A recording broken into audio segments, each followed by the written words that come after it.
Como cada viernes a las 10 de la noche por el canal 85 de Claro, Win TVO y YouTube Live, procedemos a realizar una nueva entrega de nuestro programa Comentarios y Reflexiones. Como ustedes saben, el mismo consta de dos secciones.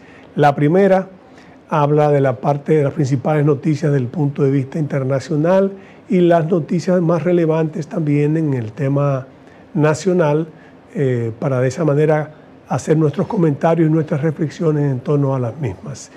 Comenzando por la parte internacional, evidentemente hay que hacer notar que el fallecimiento del presidente Jimmy Carter es una pérdida sensible para la democracia en el mundo. Le tocaron momentos turbulentos.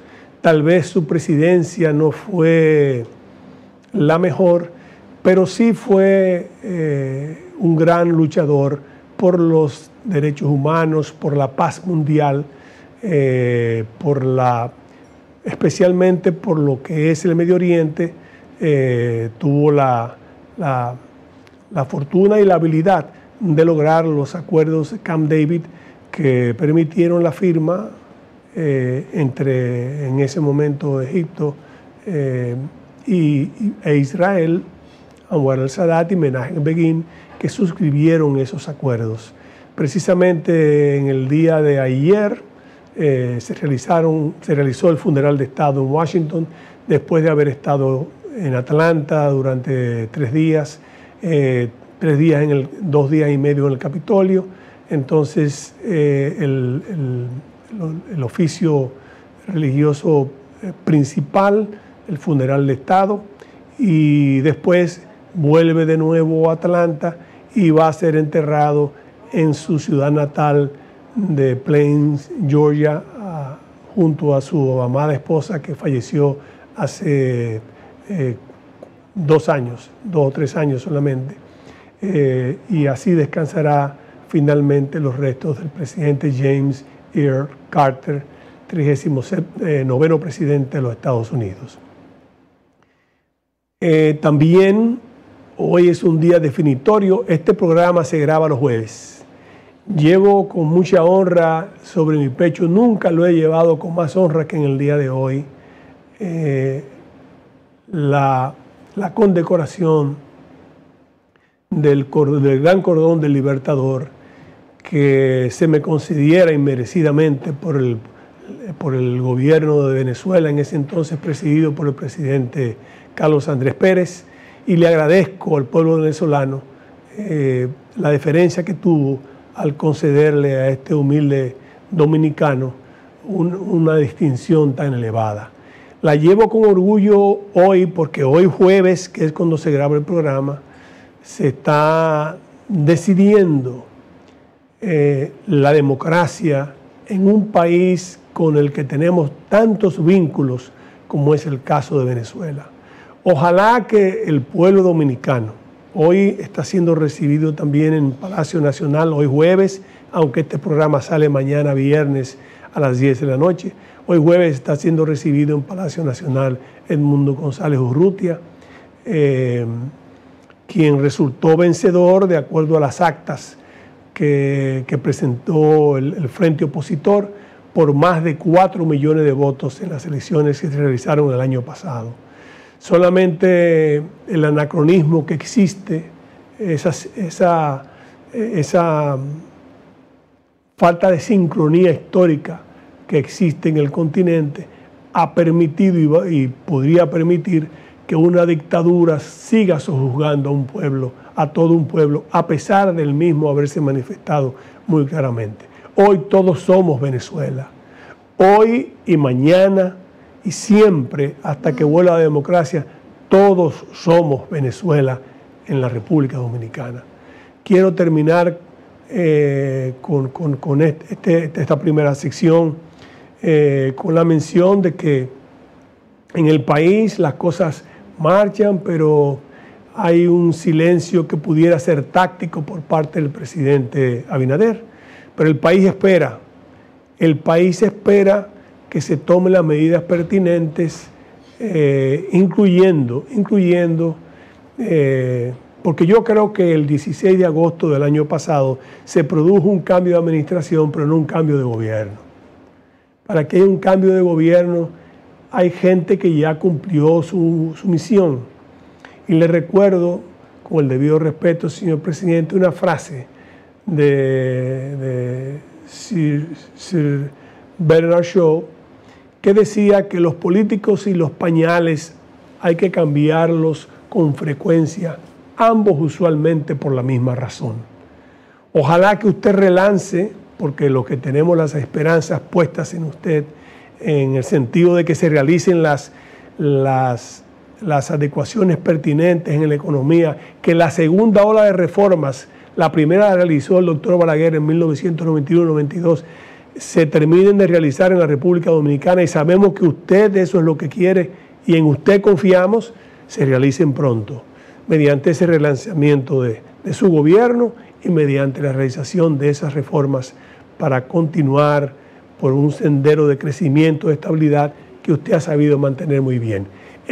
Pasamos después de la pausa a la segunda sección, donde tenemos de invitado al doctor Eridén Estrella, un economista que ejerce la consultoría privada, aunque también trabaja para empresas gubernamentales, y con él vamos a conversar acerca de lo que fue el año 2024 y las perspectivas que podemos tener para el año 2025 desde el punto de vista del comercio internacional y desde el punto de vista de la economía dominicana. Entonces, en la segunda sección, después de esta pausa, conversamos con el doctor Estrella.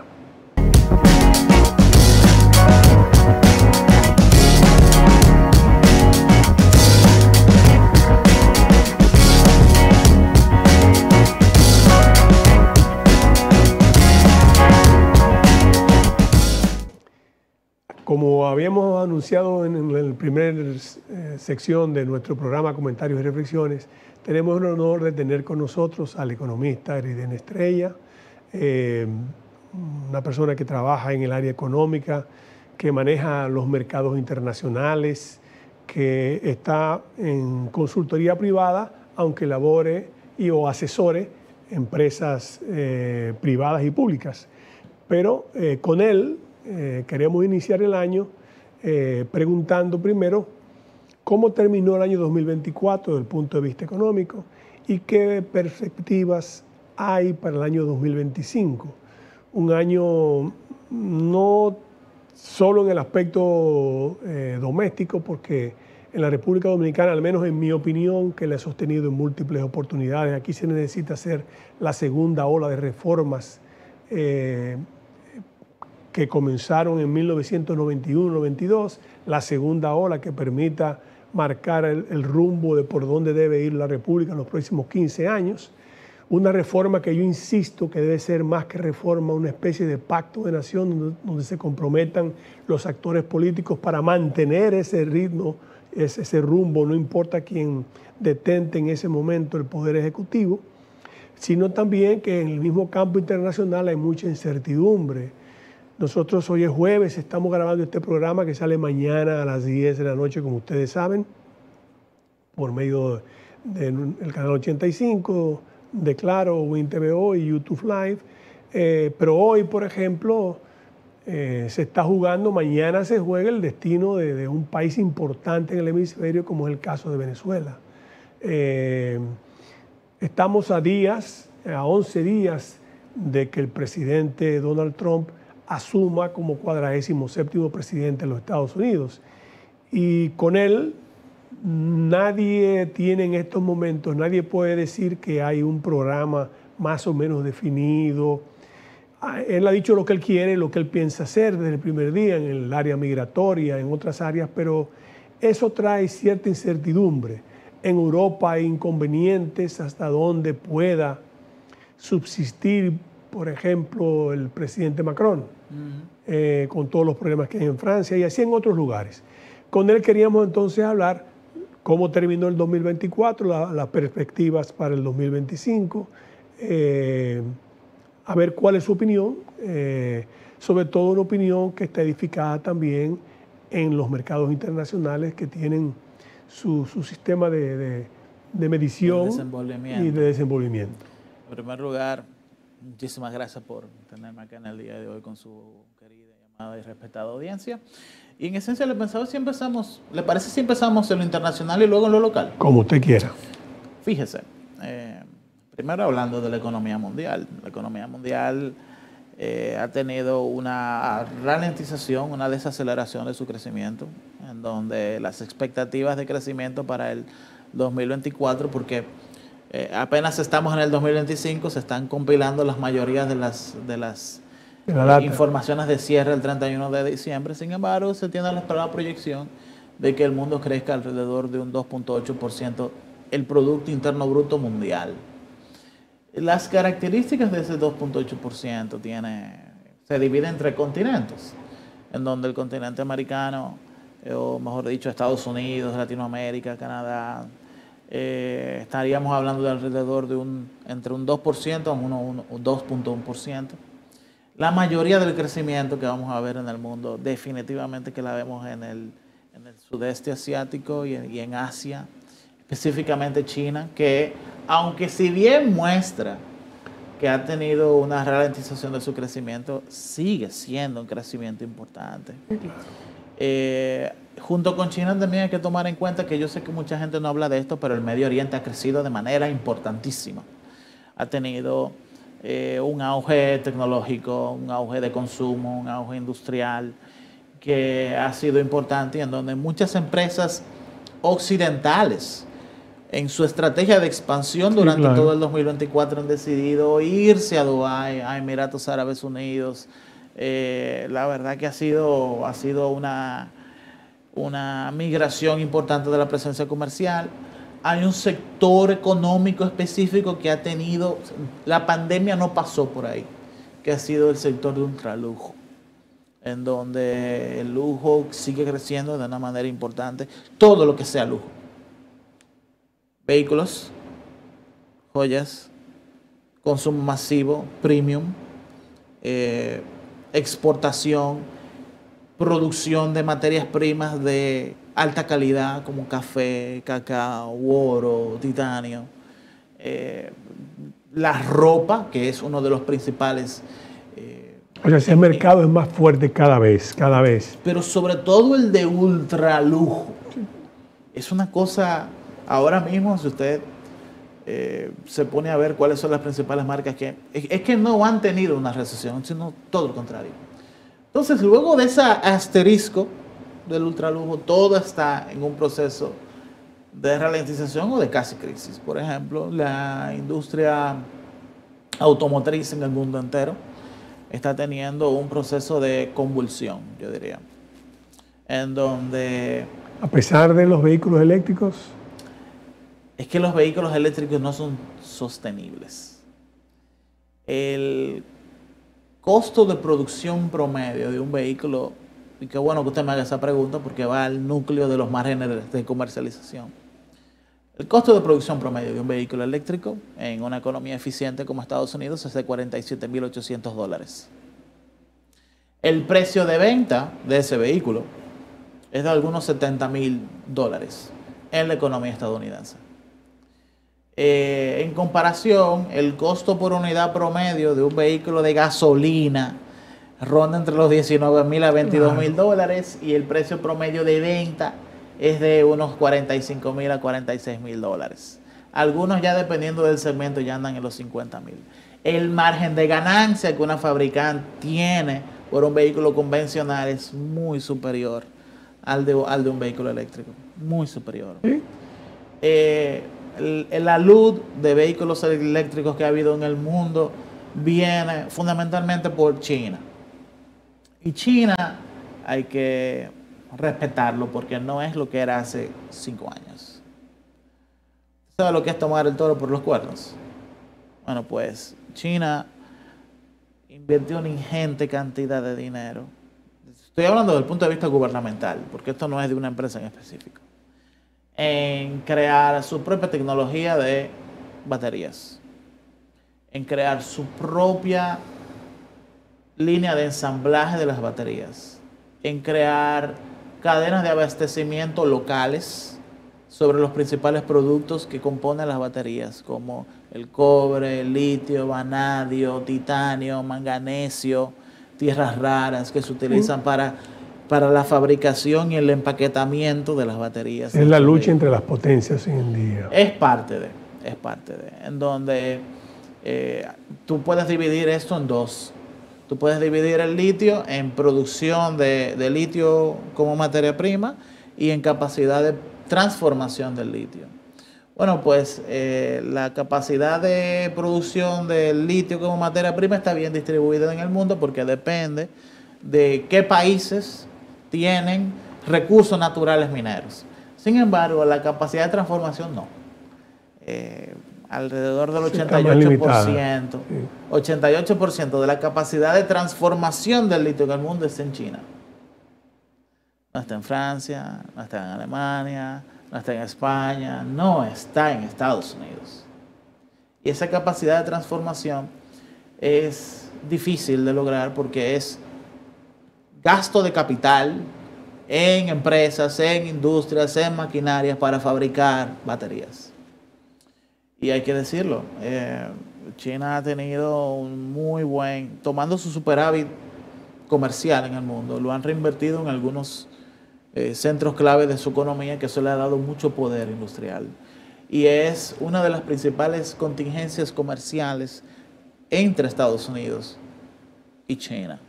El hecho de que el centro de producción, pero no solamente de producción, sino de transformación de valor agregado, está en China. Y ahora China está desarrollando algo que es la capacidad de diseño, que también es importante en China.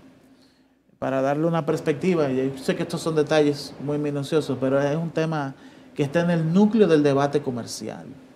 Y es, por ejemplo, usted tiene esta escenografía aquí muy bonita, muy industrial, que parece de metal, ¿no? Bueno, pues en Estados Unidos hay alrededor de 2.500 ingenieros metalúrgicos de categoría mundial. 2.500. La misma categoría profesional en China anda por encima de los 45.000 personas. Estas son las personas que hacen los metales de los celulares, los metales de las laptops, los metales de las herramientas, de las cámaras, de los trípodes, de las luces, de que la gente que hace los moldes para fabricar todo ese tipo de productos. Entonces, ¿qué es lo que sucede? Bueno, que a toda empresa que produce un producto en el mundo le es más costo eficiente irse a China. Porque allá no solamente que va a encontrar el talento que necesita, sino que lo va a encontrar en suficiente abundancia para que el costo por persona sea bajo. Y yo no creo que esa estructura del mercado laboral cambie. Eso no es un tema de incentivos fiscales, eso no es un tema de de obligar a las empresas estadounidenses. Política de Estado, ¿verdad? El dedicarse a eso. Hay una realidad económica. Y la realidad económica es que un iPhone hoy vale $1.000, $1.200, no nuevo, no de última generación. Si se fabrica en Estados Unidos costaría $3.000 o $4.000. Esa es la realidad. ¿A dónde nos trae esto? Bueno, nos trae a que el mundo no solamente es comercial, también es financiero. Y aquí hay un cambio de polo en donde desde siempre, desde Bretton Woods, que usted lo maneja y lo conoce muy bien, Estados Unidos dominó las plataformas digitales electrónicas que manejan el mercado. La Bolsa Mercantil de Chicago, por ejemplo, que es donde todo el mundo lleva el cacao a vender, donde todo el mundo lleva el arroz a vender, donde todo el mundo lleva el maíz a vender, donde están los estructuradores de futuros de petróleo, de opciones sobre petróleo. Estoy hablando de los instrumentos financieros que se utilizan para comprarlo. O sea, aquí la República Dominicana, cuando necesita un buque, va a la plataforma mercantil del Chicago Mercantile Exchange y compra un entregable de crudo. Y cuando tú compras un entregable de crudo, tú haces tres cosas. Uno, lo pagas. Dos, te dan la fecha de entrega. Y tres, tienes que decir en qué puerto te lo llevan. Debido a una serie de desarrollos tecnológicos, se ha abaratado mucho el costo de hacer lo mismo que hace Chicago.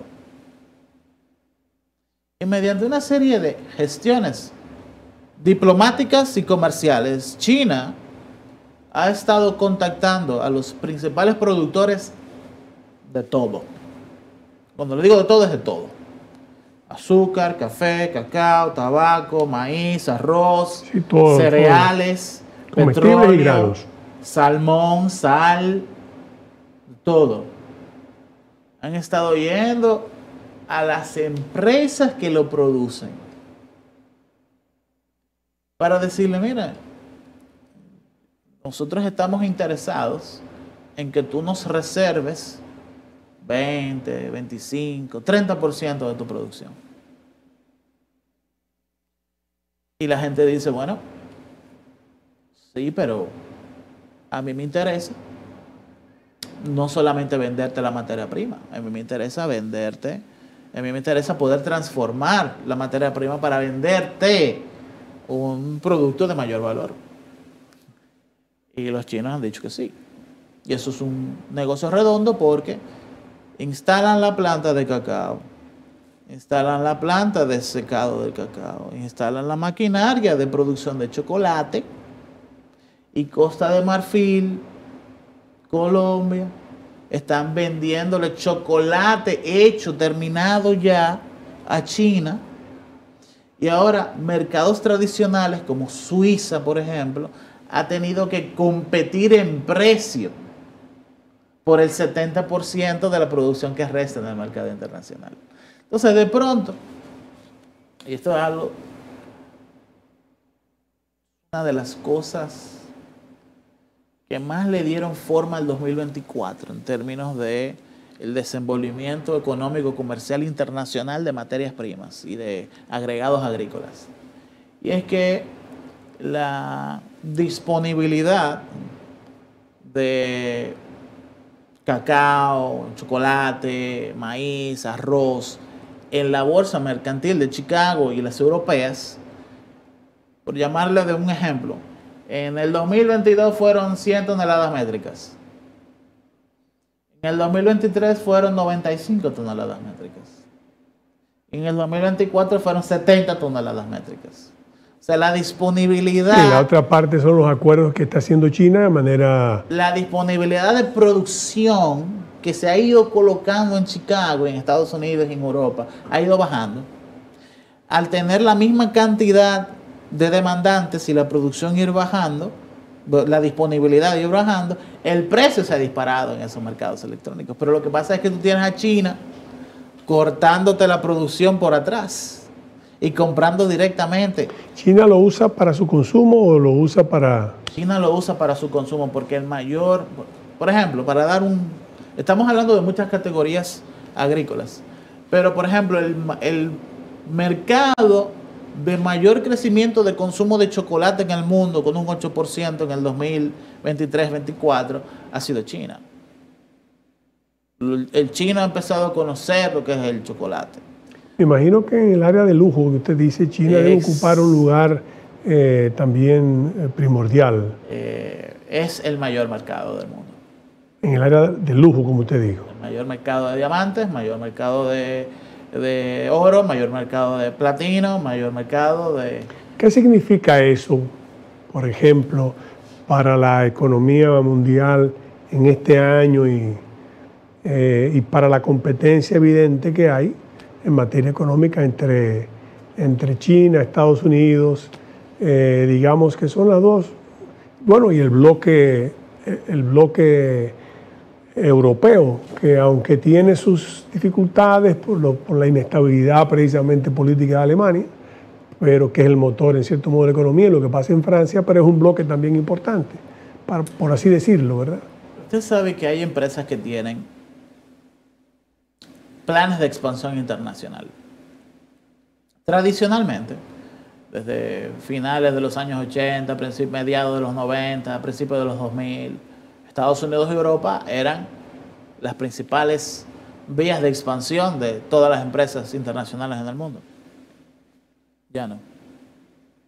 Ahora tienes que estar en China, no importa lo que fabriques. Si no estás en China, es muy probable que haya un cronómetro en tu contra, porque muy posiblemente un competidor se está estableciendo en este momento en China para producir en China con precios chinos para satisfacer el mercado primero local chino, que es enorme y que puede competir en precio, porque aquí es donde está el tema. Es que no es producir en China porque te sale más barato, no, es que ya China tiene suficientes millonarios para pagar $1 millón por un reloj. Y sucede que hay grandes conglomerados de lujo como LVMH, que es el mayor del mundo, ¿no? Armani, Gucci, etcétera, otras marcas más. Su mayor presencia, más que en Francia, están en Beijing en este momento, están en Shanghái. ¿Cómo afecta eso?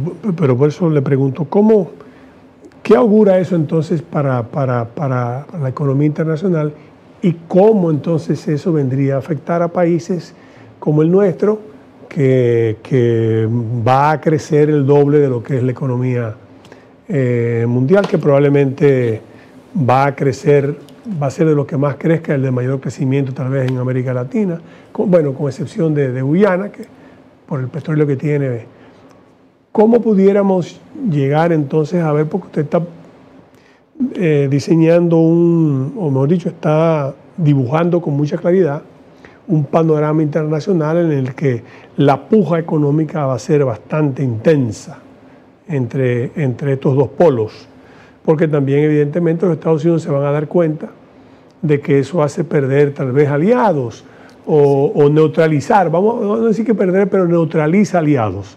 O sea que ellos necesitan urgentemente tratar entonces en algunos aspectos, hacer las inversiones pertinentes para poder ser competencia y poder ser. ¿Cómo nos afecta a nosotros, países que estamos en el medio, subiendo, creciendo, estables, que es algo que hoy en día es tal vez de las cosas más preciadas que hay en República Dominicana? Muy deseable, claro que sí. Muy deseable. ¿Cómo nos afecta eso en su criterio? Primero, yo visito 5 o 10 empresas al mes, de 5 y 10.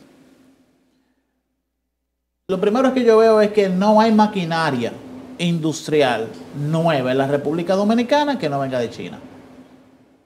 O sea, usted tiene, no importa cuál sea su renglón de producción, si usted produce algo en una zona franca, en una empresa, en un lugar industrial, su empresa fabrica algo, crea algo, produce algo mediante una línea de ensamblaje. Hay una porción, un pedazo o algo que sea, o la inmensa mayoría, todo. Usted va a la planta y usted le ve los caracteres chinos a la maquinaria. Y eso quiere decir, y el crédito lo lograron de forma local, lo lograron fuera, pero la máquina donde viene de China y viene una persona y ¿cuándo fue? Sí, vinieron hace 2 años, instalaron esto, le han dado muy buen mantenimiento. No he visto desde hace 1 año y medio una empresa que haya cambiado máquinas, que haya comprado máquinas de Estados Unidos ni de Europa. Eso entonces implica que hay un alto grado de eficiencia y precio en China. Vamos a ir a una pausa, por favor, señor Estrella, pero al regreso continuamos con esta interesantísima conversación, porque las consecuencias de que él está hablando de la economía en la geopolítica internacional va a ser un año interesante por lo que estoy viendo. Vamos a una pausa y enseguida continuamos conversando con el señor Eriden Estrella en este programa lleno de informaciones que él nos está dando, que no se escucha con mucha frecuencia porque uno no lo oye o el empresario no lo dice. Pero después de la pausa continuamos.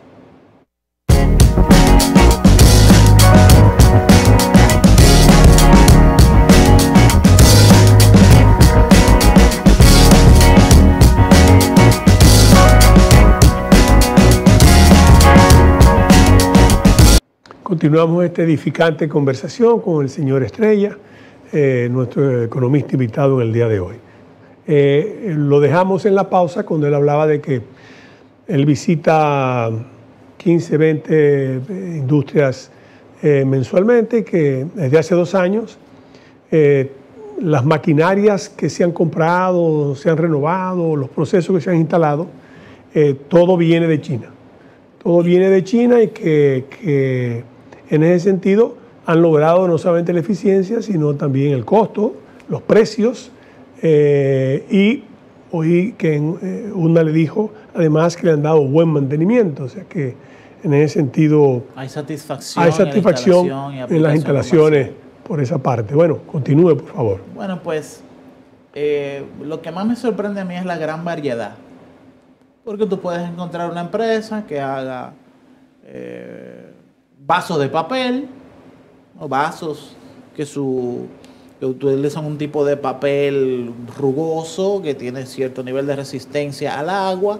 Eso, bueno, pues tanto el papel, que es la materia prima, viene de China, como la fibriladora que le da la forma al vaso, y ese es el vasito de café que uno ve en todos lados, ¿no? Y estamos hablando de una empresa que es dominicana, que produce acá, y que una de las empresas más grandes de la República Dominicana dentro de su segmento que uno no conoce. Un ejemplo. Bueno, pues una empresa que hace miel de abejas.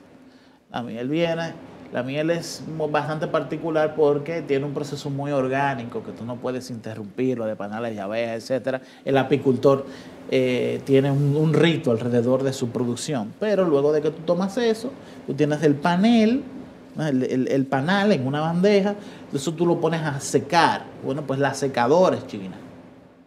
Y luego lo cortas. Bueno, pues la mesa es china. Tú lo haces eso.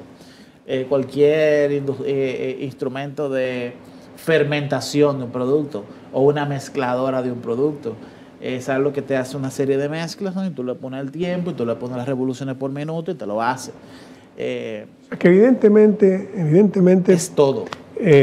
Hay una gran, como usted dice, hay una política de Estado para producir, para buscar aliados, para conseguir las materias primas, no tener que ir por los mercados tradicionales, sino llegar a algún tipo de acuerdo que permita beneficio al país también que ellos hacen, pero también les evita ese paso y que le puedan coartar, ¿verdad? En una mayor escala, tipo Volkswagen, tipo Honda, Toyota, mercado automotriz, que dependen de la motorización eléctrica para poder desarrollar ciertos productos. Uh-huh. Bueno, pues entonces han visto la necesidad de mudar producción a China para que desde China le hagan las baterías que ellos diseñan en el volumen y precio que ellos quieren. Porque te pueden dar la batería y tú sigues en Alemania o en Japón, no hay ningún problema, pero eso te cuesta. Porque no hay una cosa más pesada que una batería de un vehículo. Entonces, el transporte de ese peso tiene un costo que a la escala de producción, Honda produce 8 millones de vehículos. Toyota produce casi 12 millones de vehículos. Volkswagen produce casi 12 millones de vehículos también. Entonces, es mejor tú mudar líneas de ensamblaje a China, y es lo que han estado haciendo. Entonces, ¿cómo yo veo esto? Bueno, que el que quiere producir barato a gran escala se está mudando a ese país. Y están vendiendo en Estados Unidos y en Europa. Pasando a un ambiente más criollo, definitivamente que estamos en un mundo multipolar. Estamos hablando de comercio acá, pero no necesariamente el mundo se mueve así, ¿no? El mundo se mueve por sociología, se mueve por orden militar, por orden diplomático, por orden comercial y por orden financiero. Entonces, tenemos 3 polos que son Estados Unidos, Rusia y China. Donde Rusia, que siempre la gente cree y entiende que es el menor de los dos, no, perdón, disculpe, o sea, Rusia tiene una serie es el que más investigación científica aeroespacial real produce de los dos. Rusia te produce 15.000 nuevos ingenieros en materias duras por semestre y te produce 22.000 PhDs al año. Y no estoy hablando de, y perdón, con todo respeto, no estoy hablando de PhD en antropología, no estoy hablando de PhD en contabilidad, no estoy hablando de PhD estoy hablando de ciencias duras. Entonces, si tú quieres, depende de lo que tú quieras, pero si tú quieres producir un cohete, tienes que hablar con los rusos. Si tú quieres producir una turbina de avión, hay piezas clave que tienes que hablar con los rusos. Si tú quieres producir grandes naves marítimas, hay unas piezas en específico como inyectores de combustión, la aleación de los motores de esos barcos. Hay barcos que el motor diésel que tienen son del tamaño de este edificio. Tienen 4 y 5 plantas. Bueno, pues hay tecnologías de esa escala industrial que solamente los rusos tienen. Además de que son los mejores en seguridad de la información informática. Los mejores. Si usted está hablando de la industria de la seguridad, tiene que hablar con Rusia. Entonces, ¿qué sucede? Bueno, sucede que cada potencia tiene su especialidad. El mercado más pudiente lo tiene Occidente en específico. Los 309 millones de estadounidenses más los 650 millones de europeos son los que mayor ingreso per cápita tienen. Por lo tanto, si tú quieres ser una empresa comercial exitosa, tienes que vender en ese país, tienes que tener una presencia de marketing, de distribución importante en esos mercados. El lugar más barato para fabricar casi cualquier cosa barata y tecnológica en el mundo es China. Pero el lugar para fabricar casi cualquier cosa industrial, B2B, business to business, de gran escala es Rusia. ¿Qué yo veo? Yo veo que Latinoamérica es el lugar donde están todas las materias primas que estos tres necesitan para producir. Y creo que lo que más le conviene a un país como la República Dominicana es tener primero una cancillería profesionalizada con diplomáticos profesionales de carrera y con un objetivo de una agenda comercial clara. Es buscar negocios a lo que vamos. Y segundo, creo que nos conviene tener una posición diplomática neutral en la mayoría de los temas, que nos permita o negociar con Estados Unidos, o negociar con China, o negociar con Rusia, dependiendo de cuál sea el tema. Pero casarnos con la agenda estadounidense, con un presidente nuevo que parece que viene muy enfocado en sus propios intereses, por encima de cualquier otra cosa, incluso por encima de los intereses de socios militares y comerciales de toda la vida, como lo ha sido Europa. Un presidente muy para Estados Unidos.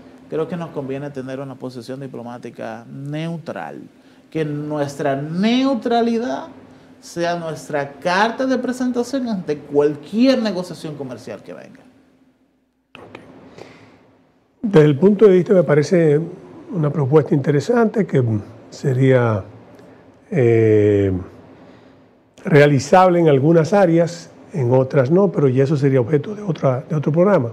Y mi deseo es, en el tiempo más o menos que resta, que usted también nos diga su visión sobre la economía dominicana, qué nos faltaría hacer para podernos situar en una posición en la que, llevando, digamos, la parte diplomática como usted más o menos, como usted propone, sacando eso, ¿cómo vamos nosotros, cómo podemos resolver? Porque hay problemas en el orden local que evidentemente todavía sigue pesando, el tema del déficit eléctrico, el tema del déficit en cierto modo fiscal, el tema de la deuda, aunque crecemos cada año, la estabilidad se mantiene.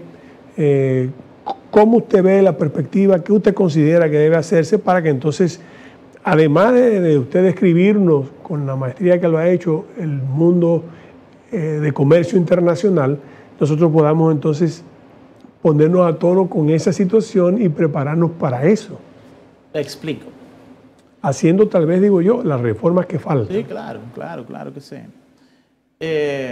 La República Dominicana creció en el 2024 alrededor de un 5% de su Producto Interno Bruto, con un índice de precios del consumidor que se mantuvo controlado. Hubo su tema en el primera mitad del 2023, pero eso fue manejado. El 2024 fue un año electoral que hubo muchísima inversión privada que se detuvo en ese primer semestre, obviamente. Hubo un sector financiero que no le tuvo miedo a nada de eso. El mercado de valores dominicano creció bastante. Hubo muchas nuevas operaciones que se dieron. Hay empresas que están cotizando en bolsa, o sea, locales dominicanas acá. El verdadero problema económico dominicano... ¿Esas empresas de bolsa son productores? Sí, son empresas industriales de consumo masivo que producen jabón de cuava, ace, desinfectante, vinagre, y entonces tiene la característica de que le fabrican marcas a otros supermercados, o sea, tienen un gran nivel de eficiencia en su producción, y entonces tienen una amplia red de distribución comercial. O sea que aquí entonces la producción ha crecido, se ha fortalecido. Sí, yo le diría que sí. El problema es que si la economía fuera solamente de empresas grandes, pero no es la realidad. La realidad es que el 92% de la economía dominicana son empresas pequeñas. Sí. Y entonces... y la informalidad, si le agregamos eso también. Un 56% de informalidad. Entonces, ¿dónde viene el reto? El reto viene en dos cosas. Uno, realmente las finanzas del Estado están bien deterioradas en el sentido de que una inmensa cantidad de los ingresos por impuestos dominicanos se van a pagar intereses y capital. El interés de la deuda. Esa situación es... Más de un 50, ¿verdad? Alrededor. Es un 60% del Producto Interno Bruto. Eso no debe de crecer una décima más. No, los números no dan cuando tú tienes tanto endeudamiento. Y entonces... ¿Y qué pasa con los gastos? Si usted ahí es donde viene el gasto. El gasto es fundamentalmente de nómina. Por eso digo, si usted le suma el gasto... Temas de seguro social, temas de beneficios. Entonces no hay gasto de capital. No hay gasto en infraestructura. Y yo creo que en este segundo gobierno, el presidente Abinader ha dicho que esa es una de sus prioridades y se nota que está haciendo sus principales prioridades. Pero el problema no es de prioridades, es que hay que hacer un proceso de saneamiento de las finanzas públicas que requieren de una reforma tributaria, que él quiso hacerla, que no fue la mejor reforma tributaria. Realmente tenía grandes oportunidades de mejora de esa reforma tributaria, pero creo sinceramente que haberla retirado por completo fue un error. O sea, si tú haces una propuesta y la propuesta tiene 70 cápites y de los 70 cápites la gente te critica 45 cápites, pues ok, modifica los 45, pero no retire los 70, porque los otros que te quedan ahí fueron muy buenos. ¿Entiendes? Además de que... Bueno, mantenemos la esperanza de que él reintroduzca una nueva reforma. Ese es el tema, que tenemos una incertidumbre sobre cuáles serán las acciones para mejorar las finanzas del gobierno. Y segundo, yo le puedo decir una cosa a usted. Sin embargo, usted me acaba de afirmar que a pesar de esa incertidumbre que uno... los factores económicos continúan trabajando, o sea, las empresas continúan, la gente, usted dice, la bolsa ha sido fuerte. Sí, pero es que tenemos un sistema tributario complejo, costoso, que aparentemente la mayoría de los empresarios eluden, porque una evasión de un ITEVI de un 44% es serio, ¿eh? Que entonces que hay gente que dice, ok, te voy a pagar, o que hay una serie de aranceles e impuestos que el mismo gobierno decide exonerarlos a sectores específicos. O sea, son los famosos incentivos.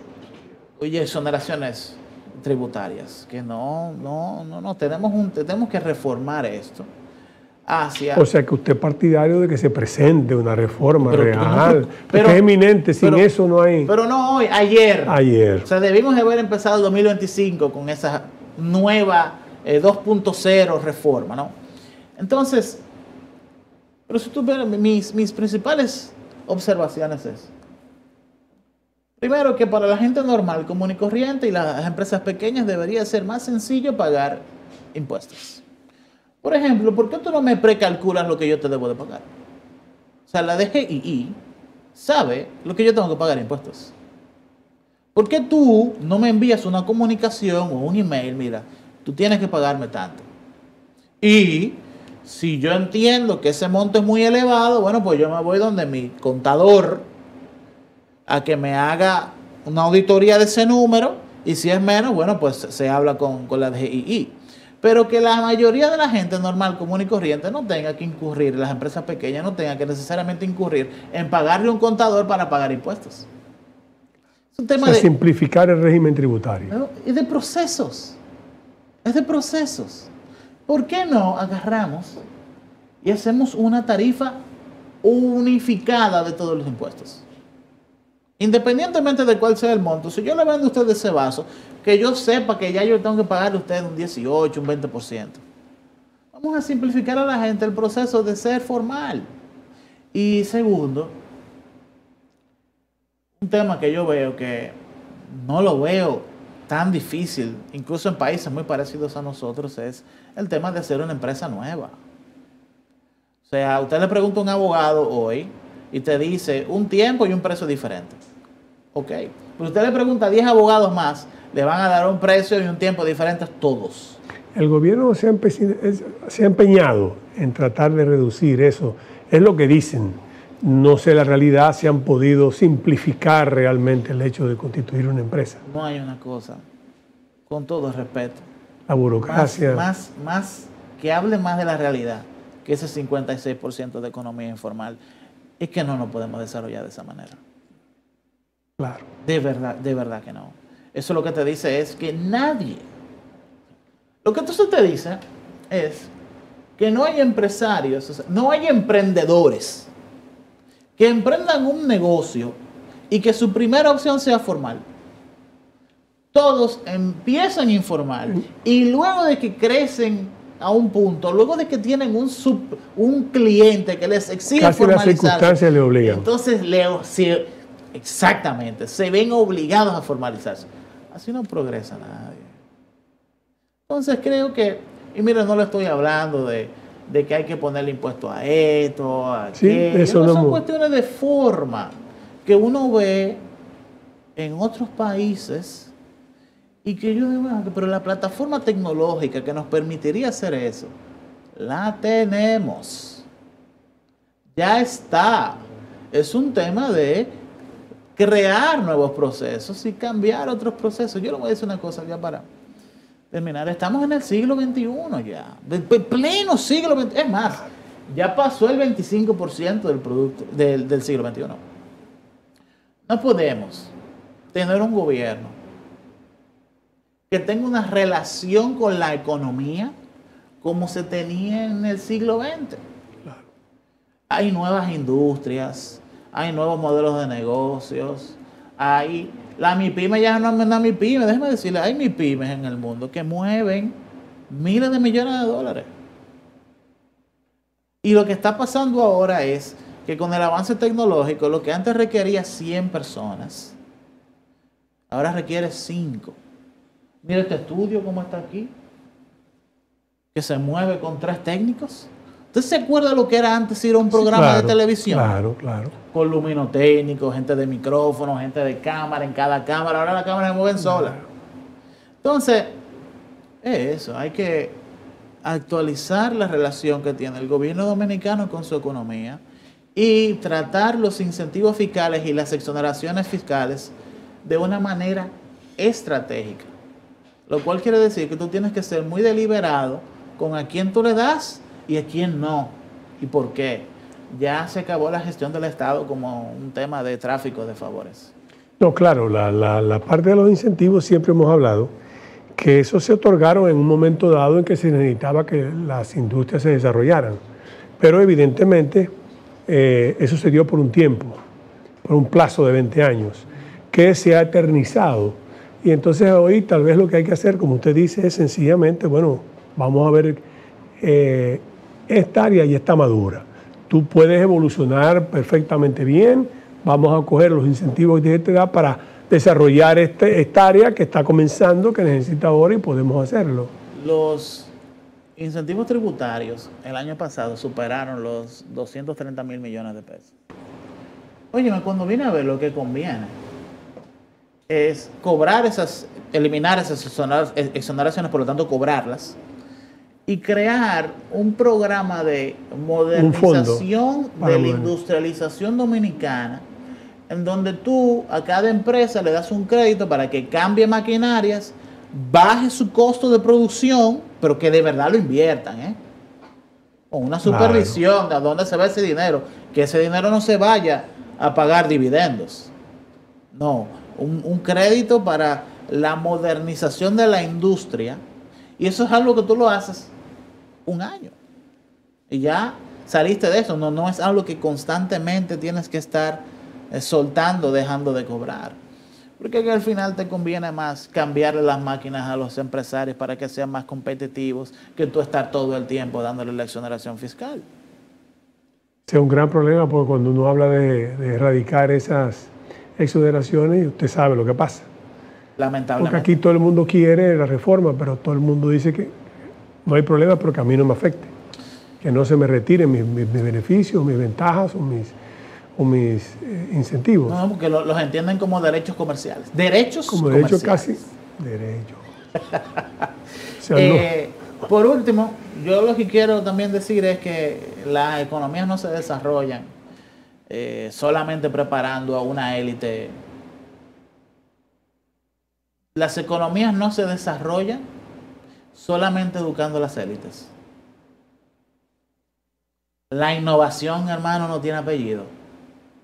Un ingeniero bueno es un ingeniero bueno, tanto si nació en Ojo de Agua o en Santiago como si nació en un monte de San Juan. El talento dominicano es bueno. Y usted se encuentra gente que te puede hacer una derivada de con la mente te la hacen. Y ese talento hay que educarlo y hay que canalizarlo de manera correcta en el sector laboral dominicano, porque lo necesitamos. Y la mano de obra, ¿no debemos también tratar de calificarla un poco más? La mano de obra, cuando hablamos de mano de obra, estamos hablando del mercado laboral. Porque la labor es un mercado, porque lo quieran ver de otra manera, quieren quizás verlo de un punto de vista muy estatal, etc. Yo lo que creo es que al argumento hay que hablarle claro. Es muy probable, es estadísticamente más probable, que usted vaya a ser un profesional exitoso si usted se da bueno en una carrera que tenga muchas matemáticas. Porque las matemáticas son difíciles. Y eso que le estoy diciendo a usted parece ser un principio del mercado laboral no dominicano, sino del mundo. Parece una de las grandes falencias que tenemos en nuestro sistema educativo. Yo creo que nos debería de dar vergüenza anunciar... La lectocomprensión, las matemáticas y las ciencias... que pasamos del lugar 149 al 148 de una lista de 150. Y mire que PISA es una mala prueba. Es una prueba que lo que analiza es memorización. Sí, claro. En el día de hoy de lo que estamos hablando es de razonamiento y de cómo yo adapto con usted lo que yo conozco dependiendo de cómo se desarrolla la conversación. Estamos en un punto en el que usted se sienta con su celular y usted tiene acceso a un servicio omnisciente que lo sabe todo, y que la verdadera capacidad de sacar la información a eso es nuestra capacidad de generar buenas preguntas. A educarse. Pero yo creo que ha sido muy interesante, que todo está unido, ¿verdad? Y agradecemos infinitamente su presencia,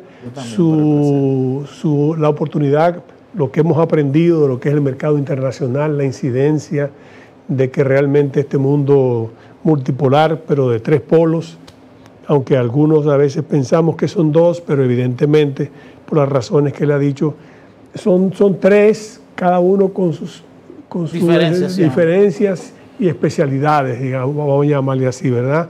Sus especificaciones, vamos a llamarle de esa manera.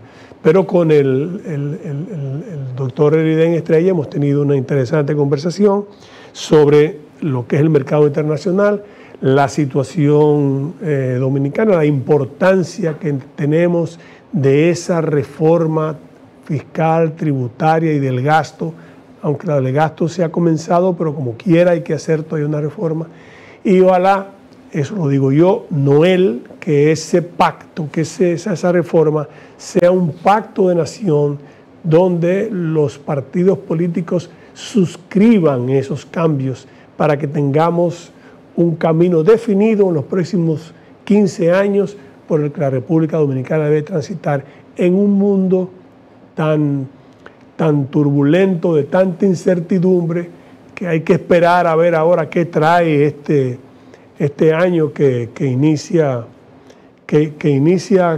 con mucha incertidumbre en los gobiernos, en la política, no tanto tal vez en materia económica, pero también, porque el tema de los gobiernos afecta a la parte económica. Es un año que empieza con mucha incertidumbre, sí, correcto, pero muchísimas expectativas también, ¿eh? Sí. Muchas expectativas. Ojalá que podamos llenar esas expectativas. Muchas gracias, señor Estrella. Esperamos que sea la primera de muchas intervenciones, porque realmente lo hemos disfrutado, hemos aprendido, y así espero que nuestro público, que nos honra con vernos a través de los diferentes medios, ya sea por la plataforma de YouTube Live o del canal 85 de Claro o de Win TV, también hayan aprendido y disfrutado, como yo lo he hecho, esta magnífica conversación, que en algunos casos se ha convertido en una especie de cátedra también para los profanos en la materia, sobre el área económica, las expectativas en el mundo, en el comercio internacional y en la República Dominicana. Será, amigos, hasta el próximo viernes a las 10 de la noche en otra entrega de comentarios y reflexiones.